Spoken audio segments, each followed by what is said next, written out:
ए से क्या पढ़ा रहे हैं, बी से क्या पढ़ा रहे हैं, सी से क्या पढ़ा रहे हैं। अरे भाई, हम पॉलिटिकल वर्कर हैं। हम विरोध कर करके एक मैसेज देना चाहते हैं सरकार को कि आप स्कूल खोलिए, बच्चों को पढ़ाइए। जी फॉर गणेश हमारी सरकार पढ़ाती थी, तो इन्होंने जी फॉर गधा पढ़ा। नहीं, जी फॉर गधा नहीं पढ़ा। जो जैसा पढ़ता है वही बोलता है। ये मुख्यमंत्री जी खुद ही कह रहे थे जी फॉर गधा पढ़ा रहे हैं। ये हमारे शब्द नहीं हैं। अंग्रेज़ों ने भी मुकदमे कभी नहीं लगाए होंगे, लेकिन ये पहली बीजेपी की सरकार है शिक्षा विरोधी जो पढ़ाने गए उन पर मुकदमे दर्ज हुए हैं। अब कह रहे हैं हम लोग ए से क्या पढ़ा रहे हैं, बी से क्या पढ़ा रहे हैं, सी से क्या पढ़ा रहे हैं। अरे भाई, हम पॉलिटिकल वर्कर हैं। हम विरोध कर करके एक मैसेज देना चाहते हैं सरकार को कि आप स्कूल खोलिए, बच्चों को पढ़ाइए।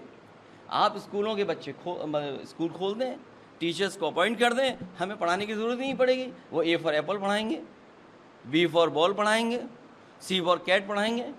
अगर पॉलिटिकल लोगों से पढ़वाओगे तो पॉलिटिकल लोग अपने हिसाब से पढ़ाएंगे। ये हमारे विरोध था और ये लोग बचना चाहते हैं। ये 2027 की लड़ाई से डरे हुए हैं, तभी इनके मन से निकला 2047। अरे 2047 तब पहुँचोगे तब 2027 पार करोगे। 2027 में पीडीए और उत्तर प्रदेश की जनता विकास और खुशहाली चाहती है, वो इनको 47 तक नहीं पहुँचने देगा।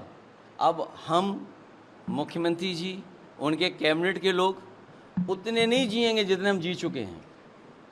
अगर आप उनकी उम्र हमारी उम्र देखें तो वो उतने नहीं हम लोग रहेंगे यहाँ पर जितने हम रह चुके हैं यहाँ पर। इसलिए अगर विज़न की बात करें तो हम पीछे मुड़ के देखें कि इन 9 सालों में इन्होंने क्या रास्ता अपनाया, और अगर इनका कोई विज़न होता तो आज 9 साल में जो काम किए इसको आगे बढ़ा करके 47 तक ले जाते तो हमारा विकसित उत्तर प्रदेश बनता। तो जब 9 साल का रिकॉर्ड ऐसा है कि जहाँ पर कोई विकास के रास्ते में जो चीज़ अच्छी होगी वो सरकार ख़राब कर देगी। रिवर फ्रंट बना, वर्ल्ड क्लास रिवर फ्रंट बना, JP-NIC बना, एक लीडर के लिए और लीडर को समर्पित म्यूज़ियम, और JP-NIC बना, वो बर्बाद कर दिया इन्होंने। मेट्रो कब शुरू कर रहे हैं? 8 साल बाद, 9 साल बाद। सोचिए, 9 साल बाद मेट्रो शुरू कर रहे हैं और मुख्यमंत्री जी अपनी मेट्रो भूल गए। सोचिए कैसे मुख्यमंत्री का विज़न है कि जो दूसरों की मेट्रो बना रहे हैं अपनी मेट्रो भूल गए। लखनऊ की मेट्रो क्योंकि समाजवादियों ने बनाई, या कानपुर की बनाई, आगरा की बनाई, नोएडा, ग्रेटर नोएडा की बनाई, दिल्ली को जोड़ने वाली नोएडा बनाई। समाजवादियों के काम तो चल रहे हैं, लेकिन बताइए प्रधानमंत्री जी की मेट्रो नहीं चलने दी इन्होंने। जो बनारस में मेट्रो बननी थी वो इन्होंने रोकी मुख्यमंत्री जी ने, और अपनी ही मेट्रो भूल गए। सोचिए आप कैसे विज़न है इनका। सोचिए आप, एम्स में बन गए लेकिन इलाज नहीं होता है, मेडिकल कॉलेज खड़े हैं लेकिन जो मानक है उसके हिसाब से कितना स्टाफ ये तैयार किए हैं। अब सोचिए, इनकी सरकार का विज़न तो ऐसा है कि सांड 3rd फ्लोर 4th फ्लोर पर चढ़ जा रहा है। सोचिए आप, इनकी सरकार का विज़न देखिए कि सांड 3rd फ्लोर 4th फ्लोर चढ़ रहा है।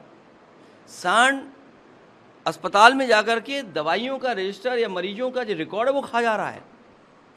तेंदुआ पकड़ नहीं पा रहे, तेंदुए से लोगों की जान जा रही है।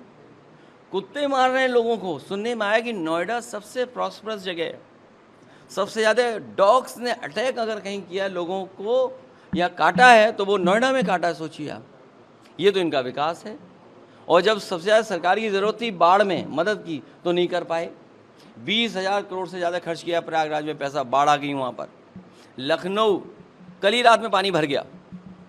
अब तो जांच इस बात की भी करनी चाहिए वो संस्था कौन है जो नंबर 3 पे पहुँचा रही है यूपी के लखनऊ को विकास पे। इसकी जांच करने की बहुत ज़रूरत है। ये संस्थाएं कहाँ की फर्जी हैं जो ये बताती हैं कि आप सबसे साफ़ सुथरे शहर हैं। बताइए, राजधानी में जाने कितने वर्षों से इनके मेयर हैं, सरकार जाने कितने सालों से है, लेकिन बताइए कूड़ा नहीं हट पा रहा, नालियाँ नहीं हट पा रही, नाले नहीं हट पा रहे, लोग डूब के मर रहे हैं वहाँ पर। ये विज़न है। सोचिए, एक पिता अपने बच्चे को अगर स्कूल जा रहा है और गया तो नाले में चला के जान चली गई। अभी मुख्यमंत्री जी के ही अपने गोरखपुर में एक बेटी की जान चली गई। सोचिए, वो तस्वीर देखिए, पिता भाग रहा है लेकर के अपनी बेटी को कि शायद बच जाए जान, लेकिन नहीं बचा पाया पिता। ये हालत है उत्तर प्रदेश की। सोचिए, इलाज मिलना संभव नहीं है, दवाइयाँ नहीं हैं, पढ़ाई नहीं है, नौकरी नहीं है, रोजगार नहीं है, ये इनका विज़न है। इसीलिए 24 घंटे जगा रहे। रात में जगता कौन है बताइए आप? ताज्जुब तो इस बात का है। ये बीजेपी के लोग रात में जगने वाले लोग हैं, ये इनका विज़न है। आपने सर पीडीए पाठशाला की बात करी सर, उसमें भी सीएम ने ये बात कही थी कि जी फॉर गणेश हमारी सरकार पढ़ाती थी, तो इन्होंने जी फॉर गधा पढ़ा। नहीं, जी फॉर गधा नहीं पढ़ा, जो जैसा पढ़ता है वही बोलता है। ये मुख्यमंत्री जी खुद ही कह रहे थे जी फॉर गधा पढ़ा रहे हैं, ये हमारे शब्द नहीं हैं। मैंने आपसे कहा कि हम पॉलिटिकल वर्कर हैं, पॉलिटिकल पार्टी के लोग हैं। हम एक पॉलिटिकल मैसेज देने के लिए पढ़ा रहे हैं कि स्कूल खोले जाएं, स्कूल शुरू किए जाएं। आप स्कूल शुरू कर दीजिए, टीचर अपॉइंट कर दीजिए, प्रिंसिपल अपॉइंट कर दीजिए। आप क्यों नहीं अपॉइंट कर रहे हैं? स्कूल क्यों नहीं खोल रहे हैं? ये सरकार धोखा दे रही है, ये बचना चाहती है सरकार, ये पढ़ाई गरीबों की छीनना चाहती है। ये बाबा साहब भीमराव अम्बेडकर जी के संविधान के तहत जो हमें अधिकार मिला है पढ़ाई का, उस पढ़ाई को छीनने की साजिश है। समाजवादी लोग कभी कामयाब नहीं होने देंगे। हमारा आंदोलन भी चलेगा और सरकार बनेगी तो जो ये स्कूल बने हैं इससे बेहतर गरीबों के स्कूल बनाने का काम समाजवादी सरकार में होगा।